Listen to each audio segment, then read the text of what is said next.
Okay, good morning and welcome to the Greenfield Public Schools Policy Subcommittee meeting. We'll start with a roll call, not seeing any members of the public. We are recording for GCTV. Amy Proietti, are you here? Here. Elizabeth Deneve? Here. And I am here. So we're calling the meeting to order at 11:04 a.m. We have public comment first on the agenda, but we don't have public, so I think we can move on to the next item, which is, where did my agenda go? There it is. Approval of minutes from November 8th, 2022. Can I have a motion to approve the minutes? So moved. And second? Second. Okay, discussion? Look good to me. I think seems fine. I wondered if we could remove the quotations from the word welcoming.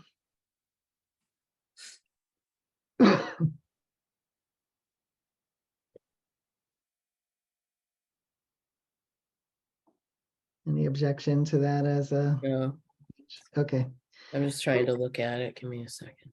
yep.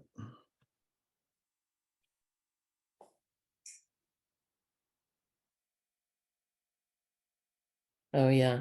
I have no problem with that.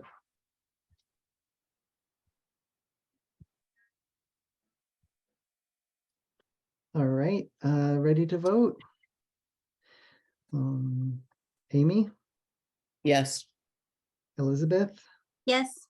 and I'm a yes. So minutes are approved with that change. Thank you, Christine, for wearing the note-taking hat in addition to your other hats. And we're onto the condom policy.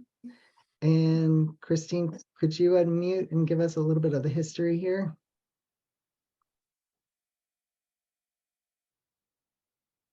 So this was brought to me through Derek, the high school principal, that the counseling and nursing staff at the high school had requested that we distribute condoms at the high school.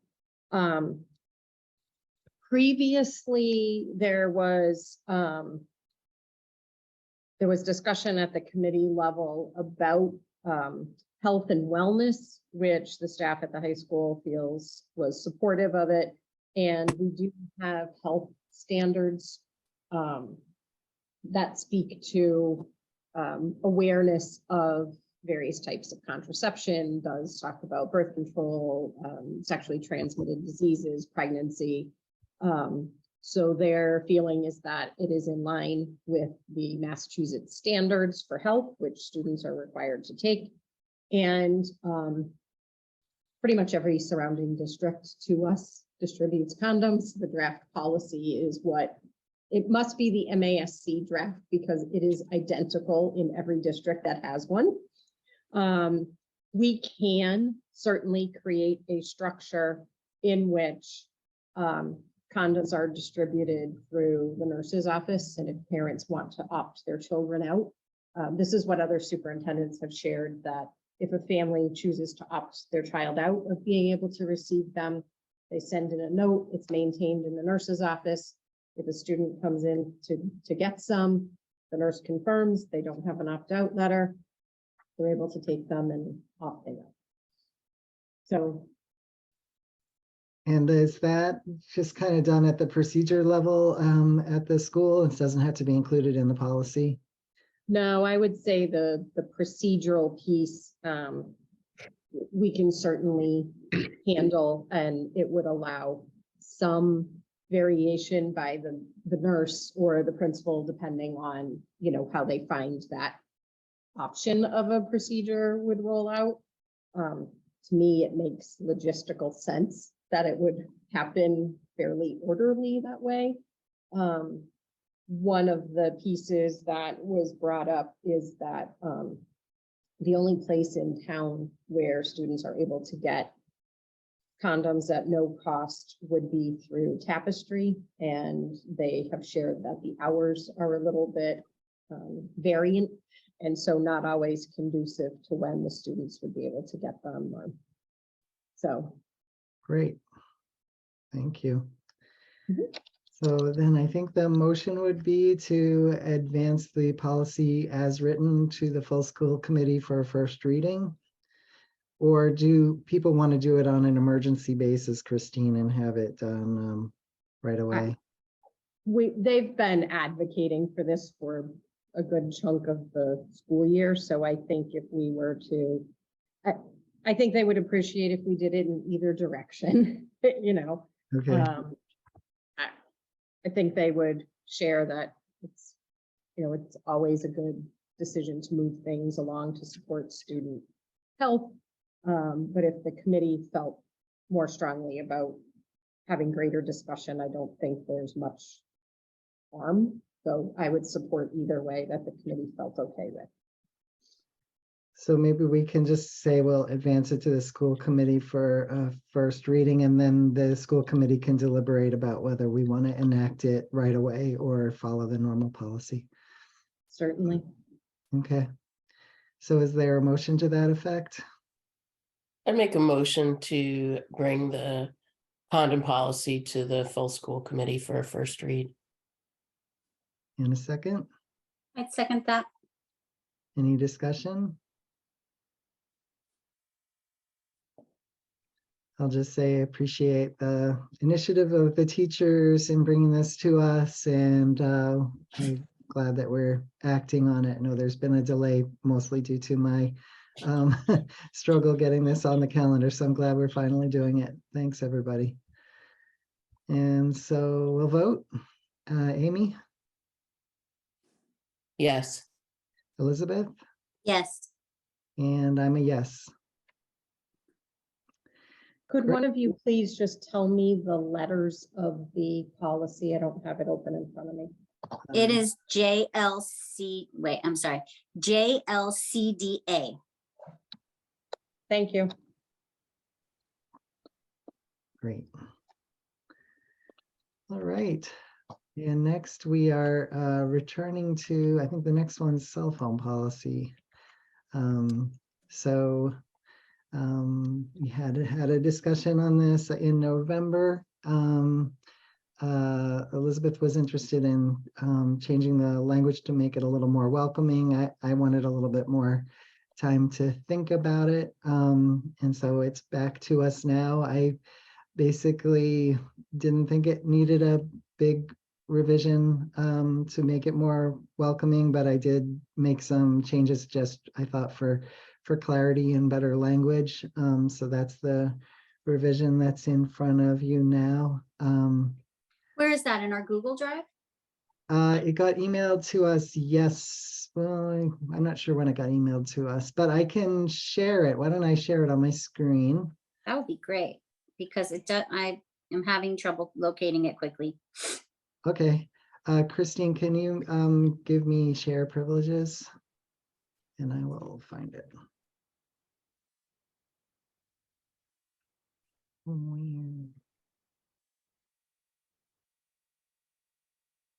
Close Windows. I'm sorry, I found it. I know I was being, Oh, okay. I found it. It was stuck somewhere I didn't expect it to be, so thank you. Yeah, and the revisions I made hopefully are clear. Recognize the student.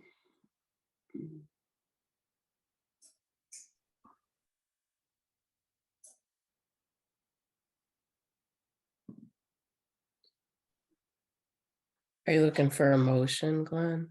Yeah, I guess the motion would be to bring this to the school committee as presented for a first reading.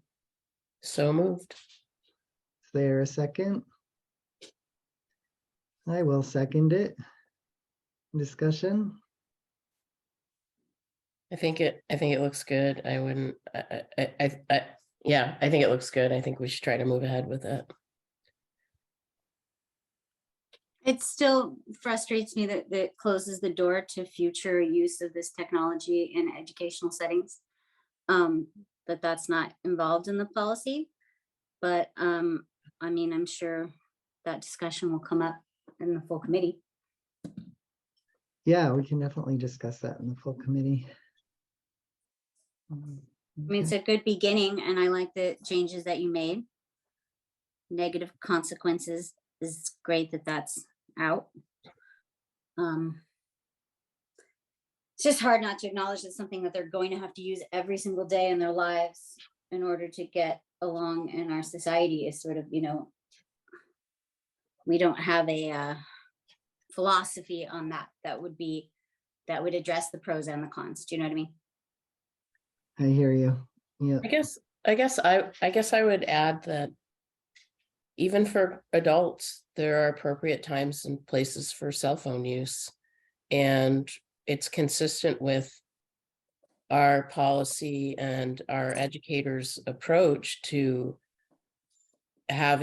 needing the ability to sometimes limit access to certain things, not just cell phones, in order to encourage a learning environment that is as ideal. Maybe that's not the best word, but as ideal as it can be. So I don't think that it closes any doors. I always say I want our policy to be more dynamic than it actually is. And I think we move ahead with this, and if there's a need to expand it or change it, we should be able to revisit it and do that. Yeah. My perspective is, I do think in an ideal world, we'd have the resources to be able to have the kind of teacher to student ratios that would allow for more close, I guess, education and mentoring about the use of these devices. But currently, I feel like, the best minds of a generation went into making these devices as addictive as possible and tend to steer people towards greater conflict with each other. And I just think that we don't have the resources to fight that battle at this time. But certainly the policy can change in the future if that situation changes, if we get devices that aren't literally designed to be addictive and divisive. So, Or grants for media literacy courses and such.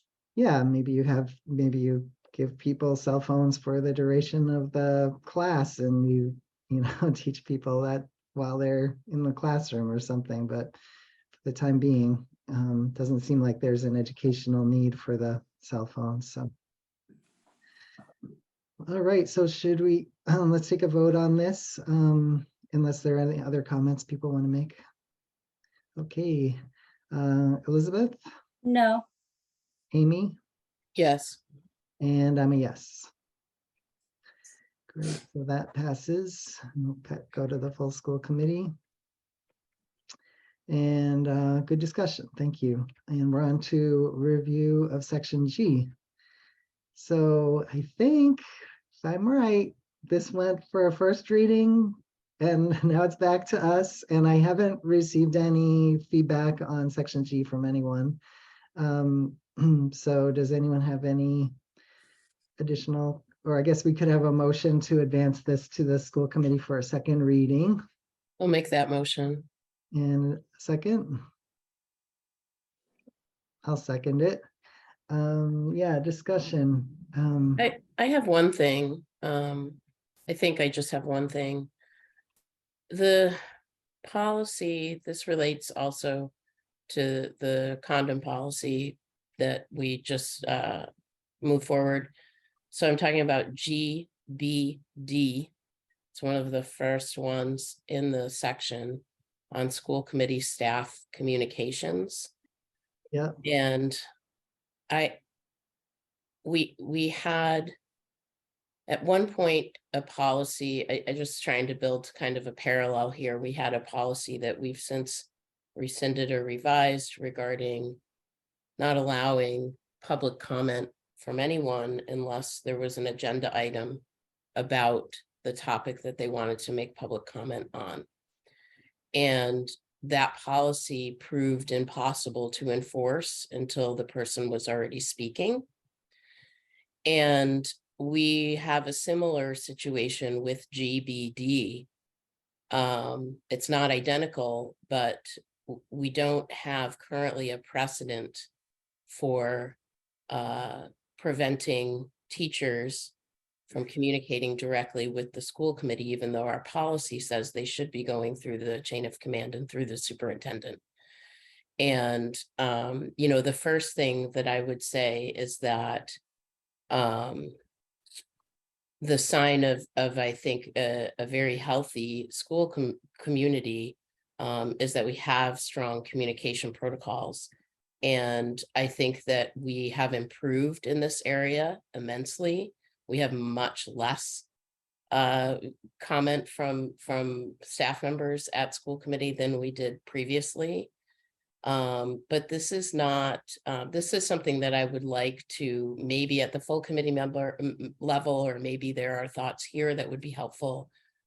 I would like to address this. I can't imagine being in the role of a superintendent and sitting and listening to what comes up in public comment from teachers. I think it's wildly inappropriate that they think that they have that avenue there. And I would do as instructed as the chair, should we want to be more prohibitive, but I don't myself personally think that that's the right answer. And so I would love to know what we could do perhaps to make this policy more effective or more reflective of what we actually are doing or plan to do. Because right now this is the opposite of what is actually happening.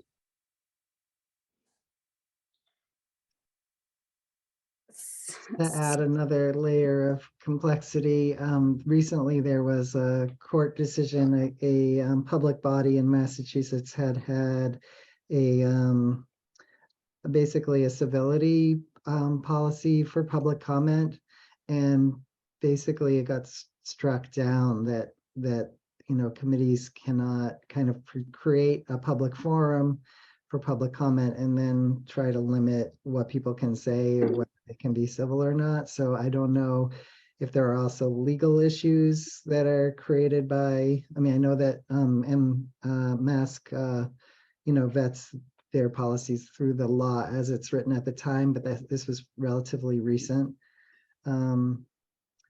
So, I mean, the other thing you can do is not have public comment at meetings, but it's, you know, it ends up being a switch. Sure, that would go over really well with the public. Right. And I wouldn't like it either, but it ends up being a switch. You can either, it feels like it's headed in the direction of it's either a switch you either turn all the way on and anyone can come and say anything, or you turn it all the way off. Yeah. So I don't know. Well, and you know, all of that being said, there's also the very real piece that the most of the teachers who come and comment are Greenfield residents. Right. They absolutely, I mean, anyone has a right to speak at public comment. I wouldn't limit that, but this complaining to the school committee when I should be using the chain of command, just like any other employment situation. You know, anyone who's worked in a job with layers of supervisors should not be surprised when there is frustration when the person doesn't go to their immediate supervisor, but instead goes elsewhere with their complaints. It's not healthy for anyone in the organization. And I want to put that out there. I don't have a great answer, but I just wanted to put this out here that this is not something we can easily enforce right now. Yeah. Christine, you were going to say?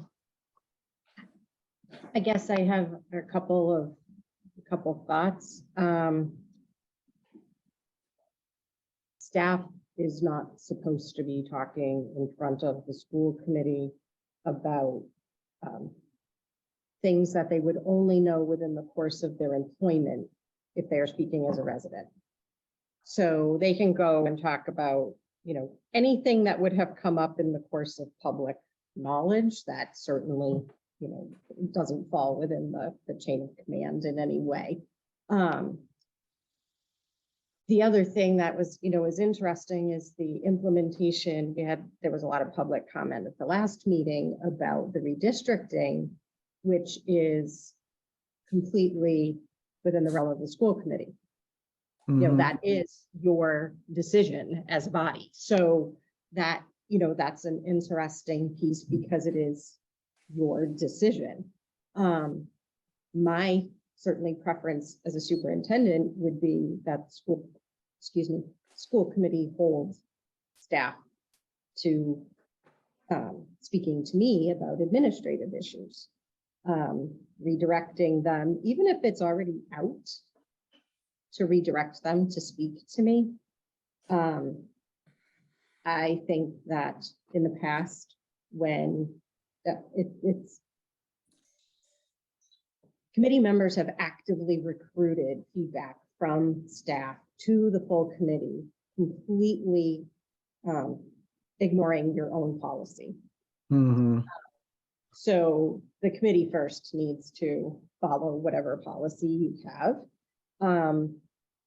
We also need to be very mindful of employment law and confidentiality and all of those elements. I think that as a whole, if the philosophy is that anyone who works here can go complain directly to the school committee about things that they don't like about the day-to-day operations, the committee then begins putting themselves in the role of making daily operation decisions. However, staff can say whatever they want about me. 'Tis the joy of my job. I just think whatever is decided by the full committee, as the superintendent, it would be exceptionally helpful if the committee held themselves to following it. Yeah. So I guess what I'm hearing is, we have listed in the agenda for the meeting, the guidelines for public comment, but we need to find a way to remind staff of this component as well. I would think ideally before the public comment period, so that people know what not to say. And also it sounds like there may be some, maybe even just a message to the staff from the school committee kind of saying, this is what our policy is on this.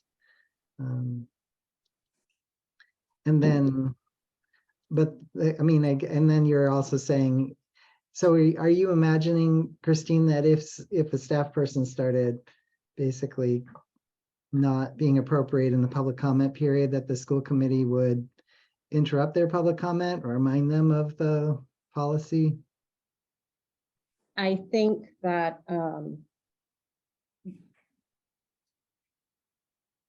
I think if nothing else, and again, I'm speaking from an administrative standpoint, I realize perspectives are very different on this. Yeah. From my perspective, it would be exceptionally helpful for a member of the committee to remind staff that what they're talking about is an administrative issue and that the remedy for their concern is at the superintendent's level.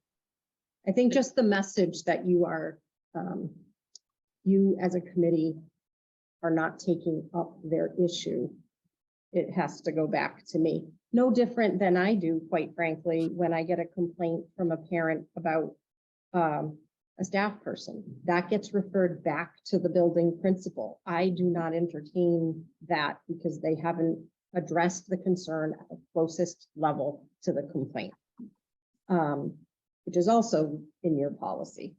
Yeah. So, if it's a parent complaining about a teacher, then, that first conversation is, parent, did you talk to the teacher?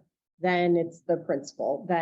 So I guess I'm just asking if the committee would do no different than what we do here and refer the issue to the closest level appropriate to the issue. So there's a piece that just makes that a little bit challenging at public comment, in that we're not supposed to comment back. However, I do feel like after listening here, I wonder if it would be fruitful for the whole school committee if we actually pulled this out when we do the second read, just to have a full committee conversation about it. Yeah. And, I'd also say, in kind of listening to the different nuances from both Glenn and Christine, that I kind of hadn't really articulated or thought about too much, that we have gotten better, which makes me feel really good. We used to get more administrative and operational complaints when we were kind of in a transition period with superintendents. So I think there's definite improvement. I think I would like to hear the full committee's thoughts. That also does bring it out in a session where there are more people listening. There's a bigger audience of folks who pay attention to our business, which might help to kind of get us to a better place with how the teachers do come to us. So I guess that's what I would add for now. Mhm. The only other piece I'd like to just put out for a point regardless is it's often challenging when the assumption is that what is reported in public comment is accurate. Right. So That's I think very that, challenging. Yes. Whether the committee were to decide to allow staff to come or not, or whatever, that I would ask that, from an administrative standpoint, again, it's very challenging when someone is to say a comment. I'll just give an example, may not be relevant, but we were told XYZ and it didn't happen, and then committee members comment as if to support the staff person without knowing whether something did or did not actually occur. Mhm. That becomes challenging. So Right. it's just a point, if the decision at the end of the day is to allow to revise that section of the policy, just a point for consideration.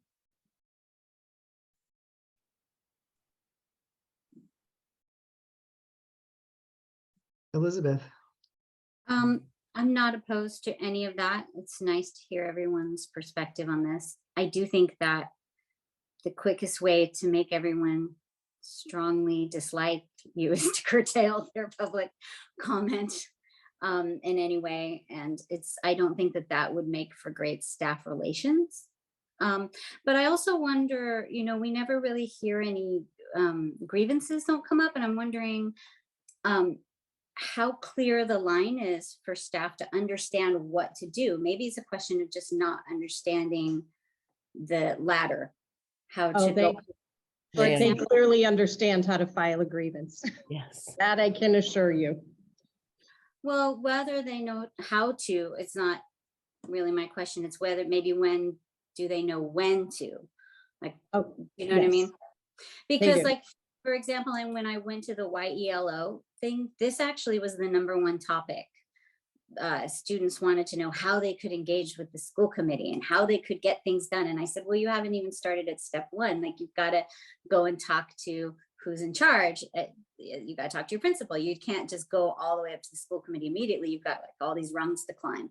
And there was just a lot of confusion about that. And granted, they are students, but I think that confusion also extends to parents and probably also to teachers who may be even feeling frustrated that maybe they're not being heard. And so this is the only avenue. So I wonder if there's maybe a communication breakdown along some part of this, in a way that we could tighten that up and give more information to people about how to interact and how to best get their issues heard without violating the policy. Like, there might Elizabeth, be I think your point about students needing additional information about that is something that we can definitely communicate. We can share that. I think students who might be connected to some organized clubs, like student council, for just one example, may get more information about that, but we can improve that communication.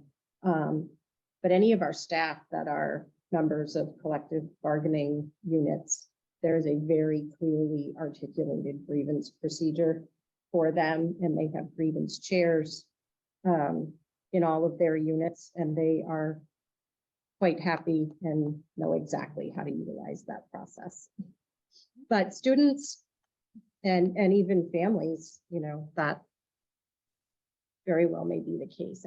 I understood the question Amy was raising to be more around staff commenting at public comment, but we can work on that, Elizabeth, in terms of especially like student handbooks and communications out to families. So it sounds like there aren't any specific changes that are being No, requested. I didn't mean to, yeah, I didn't mean to cause any confusion about No, this changes. is a very important conversation. So it sounds like what we're talking about though is wanting to figure out how to get the kind of, how do we go about enforcing this policy essentially, or communicating it? And not, but it's so important to me because, I mean, obviously, we all know how much criticism I get for supposedly shutting down people's input to the committee. It's really important to me that we understand that's not what I'm trying to do. But Yeah. we have policies that aren't enforceable. We need to figure out why they're not enforceable and what either we ditch the policy or we make some changes. I can't remember, even though I look at it all the time, if our public comment policy addresses the cross references, maybe is a better word, this policy. If I don't think that staff communication to the school committee is listed at all in our public comment policy, and I wonder if that tweaking that might help. It would be on the last agenda from last week's meeting. Yeah. Yeah, I don't think that it does address that. So that could be a way to help, and you know, obviously having the full committee discuss it brings some awareness that there's a policy here. And I think what got me thinking about it in this way, to be honest, was Judy Bennett being the one to ask for condoms to be available. And I mean, ideally, I would prefer that it came from the students or it came from a concerned parent to the school committee. Get down. Sorry, that was the dog. Sorry. Boldly jumping up on the counter when I'm sitting right here. She's too much. So there's pieces that to me just feel like we could probably do a better job of just raising awareness. And I don't want Elizabeth's point about civic engagement for our young people to go unheard either. I think that's kind of separate, but equally as important. We want them to understand how they can communicate to us, especially if there can be an educational component to that. I'm all for that. Can I ask for clarification? Glenn, you referenced a recent court decision about striking down a civility policy. Is that something that you want me to explore with Liz or even with one of our attorneys to see if that's anything that we need to consider in this? Yeah, I think it might be related to this policy. I think because of employment law, this is probably safer in a way from that, because you know, you can tell your employees who they can and can't talk to about certain things, but for the public comment in general, yeah, we do kind of limit what people are supposed to be able to say, and so we might need to review the public comment policy in light of the recent court decision. Okay, I'll follow up. Yeah. I appreciate the time chatting about this. That was helpful. Thanks, Glenn. Yeah, sure. And I think part of our process of educating each other and also the public about this policy will be to make sure we highlight this when we discuss it again at the next meeting and give it some time for a conversation. So, and I'll leave it to the chair and the superintendent to figure out the fun about how you go about enforcing because I think that basically the staff have learned I can come to public comment, I can say whatever I want. What I say is sometimes accepted as truth, even when sometimes maybe it's not. And the people don't feel like they have a way of pushing back in that format. So I'll leave you guys to figure out how you want to resolve that fun question. But certainly in our individual communications, school committee members should know how to turn staff back to the superintendent or the principal or whoever the appropriate person is when they get those communications. All right, so I guess it's time to vote unless anyone else has anything else they want to throw in. Wondering, and I don't know where this, I did read all of section G. I like this time. Oh, did we vote? Did we do a motion and a second on this one? Oh, on that one, yeah. We did, yeah. Okay, Christine. Is the subcommittee adopting all of my recommended edits? Because I went through, Liz and I went through, there's strike throughs of different versions and suggested changes. If you vote to approve, do I assume that all of that editing is accepted as edited? Yes, we'd be advancing it to the school committee as presented, which includes your edits. Final read. Okay, just wanted to make sure there were no questions about any of it. I felt the rest of the section was fine. I'm looking for, there was one small thing. Let me see if I can quickly find it here. Sorry.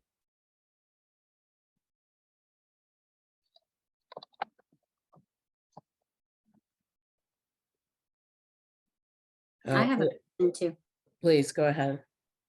I was wondering if there's a place where in the policy, is there a place for exit interviews? That's something that I didn't find any information about in this section. Is that something that we're committed to not doing, or? Are you Seems talking like about the school committee doing exit interviews? No, having superintendent do exit interviews when people Yeah, leave. so that would be an operational policy. I would I would defer to Christine on that. Yeah, we've already talked about adding those in. Okay.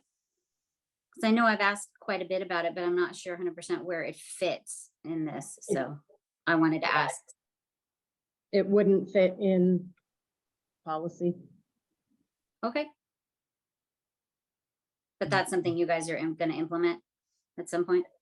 Yep. And I mean, I can Cool. verify just anecdotally that on an occasion when we've had an employee exit the district, Christine has offered to me, oh, I'm going to have an exit interview with them, or I'm not.